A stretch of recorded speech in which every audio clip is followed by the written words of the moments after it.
La vie nous confronte parfois à des épreuves qui semblent insurmontables, plongeant notre âme dans des abîmes de doute et de désespoir. Ces moments où chaque prière semble rester sans réponse, où l'attente devient une compagne silencieuse et pesante. Pourtant, dans ces instants de vulnérabilité, le croyant est invité à puiser dans les profondeurs de sa foi, à méditer sur la sagesse divine et à renforcer sa patience. Allah, dans sa miséricorde infinie, nous adresse ces paroles réconfortantes. Ô mes serviteurs, qui avez commis des excès à votre propre détriment, ne désespérez pas de la miséricorde d'Allah, car Allah pardonne tous les péchés. Oui, c'est lui le pardonneur, le très miséricordieux.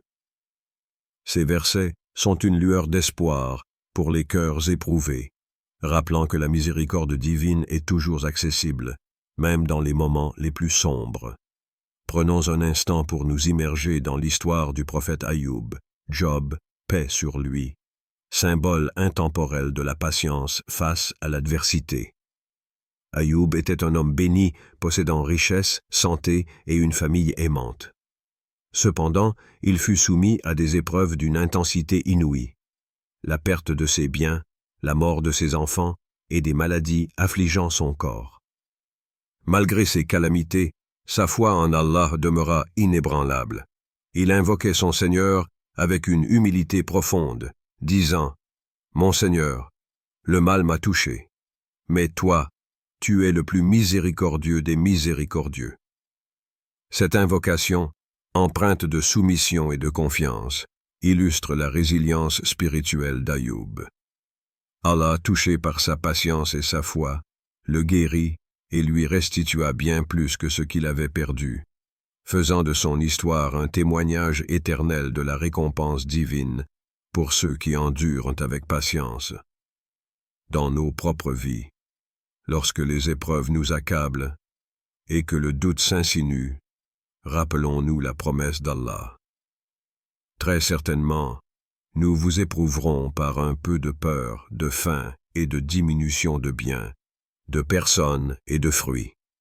Et fais la bonne annonce aux endurants, qui disent, quand un malheur les atteint, « Certes, nous sommes à Allah, et c'est à lui que nous retournerons. » Ceux-là reçoivent des bénédictions de leur Seigneur, ainsi que la miséricorde, et ceux-là sont les bien guidés. Ces versets nous enseignent que les épreuves sont des occasions de purification, des moyens par lesquels Allah teste notre foi et notre résilience.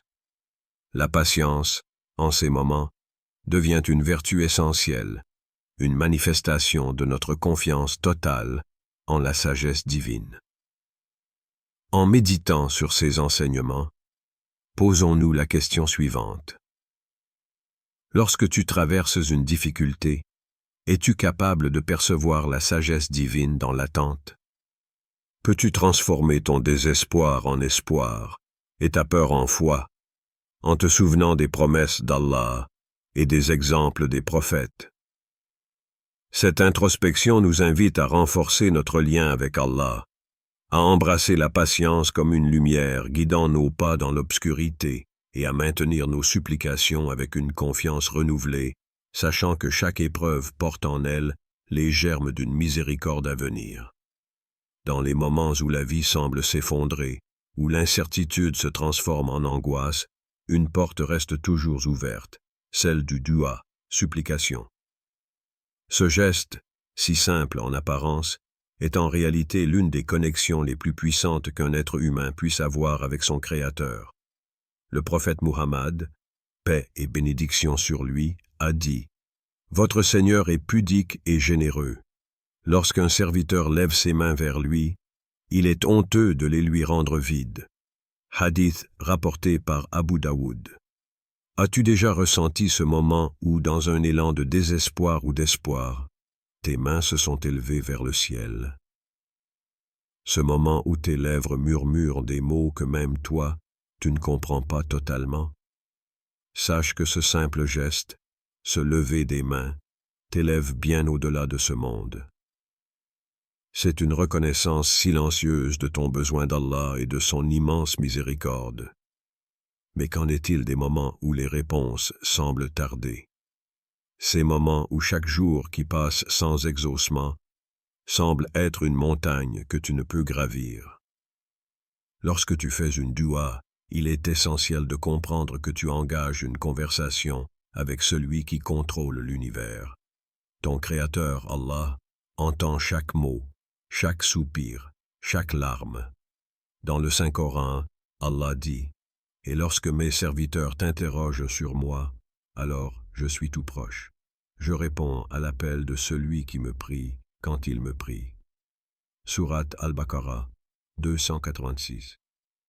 Ces paroles sont une promesse. Allah est proche, si proche que même les murmures de ton cœur sont entendus. Pourtant, parfois l'attente de sa réponse peut sembler interminable. C'est là que réside l'épreuve de la foi. Chaque dua que tu fais traverse les cieux, mais la réponse d'Allah vient selon sa sagesse infinie. Il y a 3 réponses possibles à une supplication. Allah l'exauce immédiatement. Il diffère la réponse pour un moment plus opportun. Il remplace cette demande par quelque chose de meilleur pour toi dans cette vie ou dans l'au-delà. Imagine-toi comme un jardinier qui plante une graine. Tu arroses la terre. Tu attends patiemment que cette graine germe. Est-ce que tu arrêtes d'arroser simplement parce que rien n'a encore poussé? Non. Tu continues avec foi, sachant que ce que tu as planté grandira au bon moment. C'est ainsi avec le dua.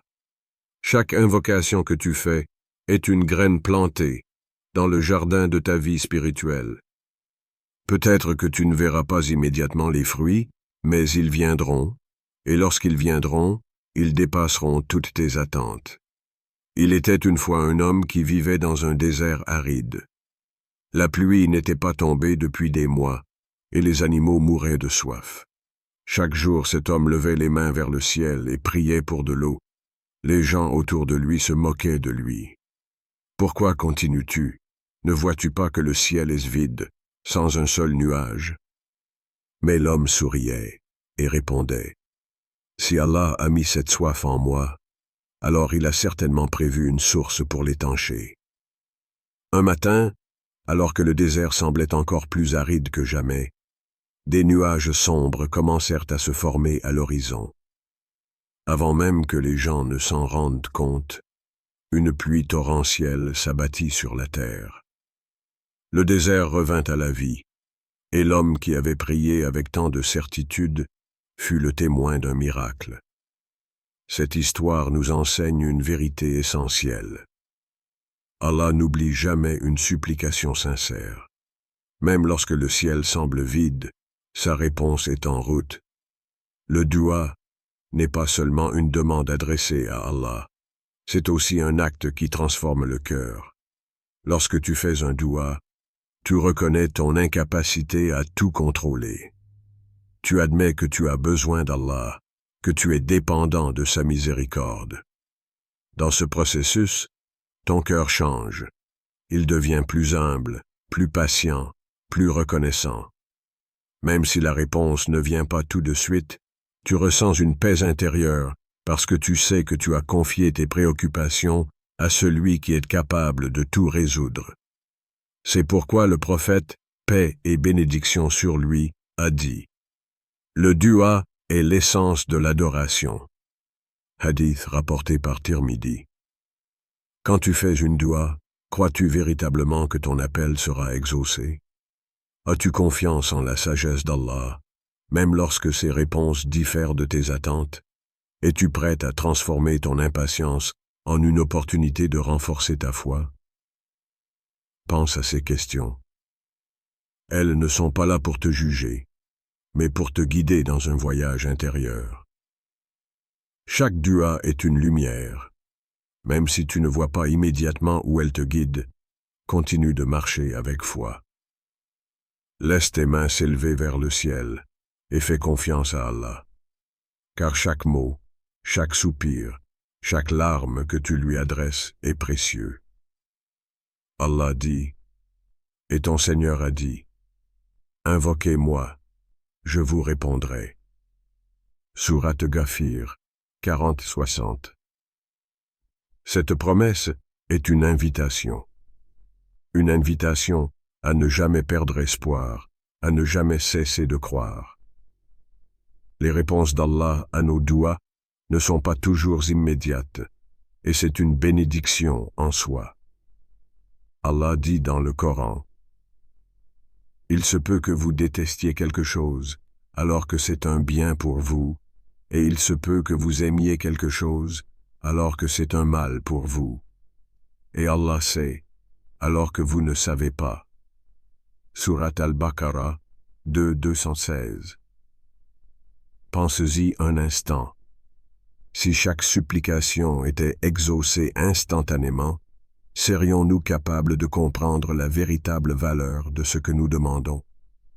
Une jeune femme priait chaque nuit pour se marier avec un homme qu'elle aimait.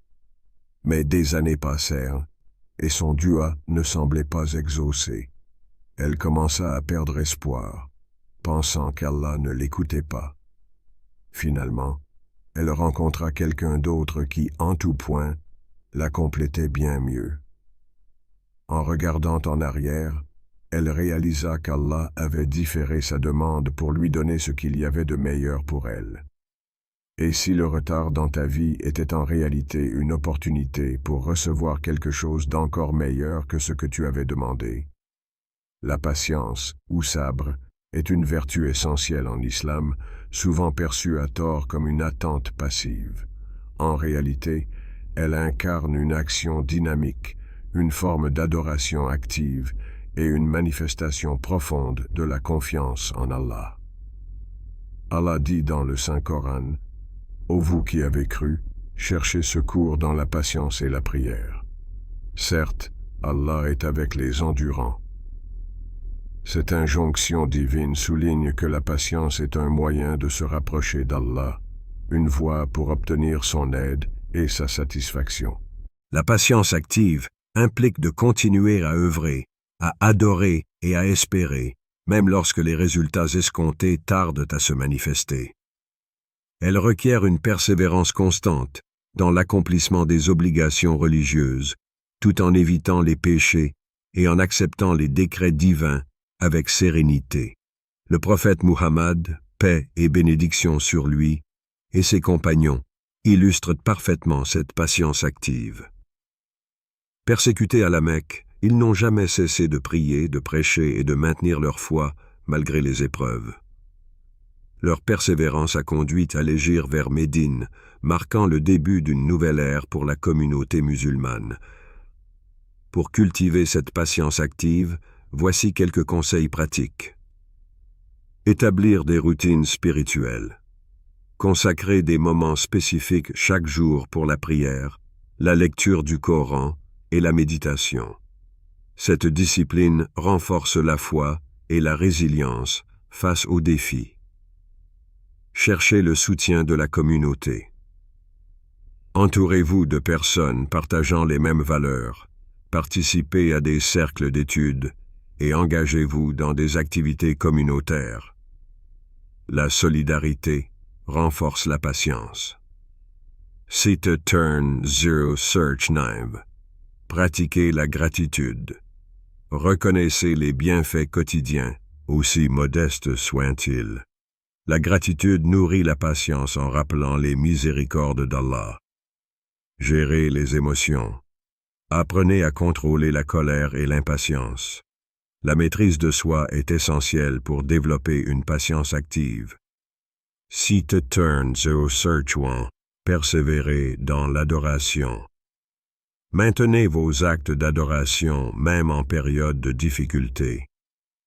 La constance dans la foi est une manifestation de la patience active. En adoptant ces pratiques, l'attente devient une forme d'adoration, un moyen de se rapprocher d'Allah et de gagner sa satisfaction. Réfléchissez. Comment pouvez-vous transformer votre attente en une adoration active qui vous rapproche davantage d'Allah?